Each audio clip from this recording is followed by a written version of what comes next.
Hello' everyone, মোৰ আন এটা মিনি ভ্লগলৈ আপোনালোক সকলোকে স্বাগতম জনাইছোঁ। আৰু আজি আমি সদায় খোৱাৰ দৰে আজিও মিমি চিমি অলপ চানা টানা মিলাই চিপছ মিলাই খালোঁ কিবা এটা এনেকৈ সৰু সুৰাকৈ। আৰু এয়া আমাৰ হৈছে ঘৰৰ ওচৰৰ নিউ মেম্বাৰ, আমাৰ ঘৰত বায়ে লৈ আছে, বহুত মৰম লগা পোৱালিটো। আৰু আপোনালোকৰ বিহু যা যোগাৰ চলিছে নাই বাৰু? আমাৰ ঘৰত কিন্তু লাহে লাহে চলিছে আৰু বিহু পালেহিয়ে। ইয়াত দেখিছে নহয়, মই পূৰা নাৰিকল খাইছোঁ, ৰুকিছোঁ।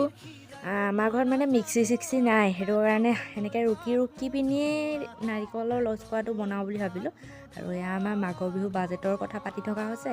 এয়া পোৱালিটো আছেহি মানে ঘৰৰ ওচৰৰ ছোৱালীজনীৰ লগতে। আৰু মায়ে নিমকি বনালে, নিমকিও খালোঁ। এতিয়া ভাবিলোঁ কি খাওঁ কি নাখাওঁকৈ চিপি পেটি পাইছিলোঁ, সেয়াকো মাৰি দিলোঁ মাৰো মই এয়া এতিয়া খাই বৈ ভাবিলোঁ মায়ে লস্কৰা বনাইছে, সেয়াও অকণমান দেখাই দিলোঁ। তেনেহ'লে আজিলৈ আহিছোঁ, বাই বাই।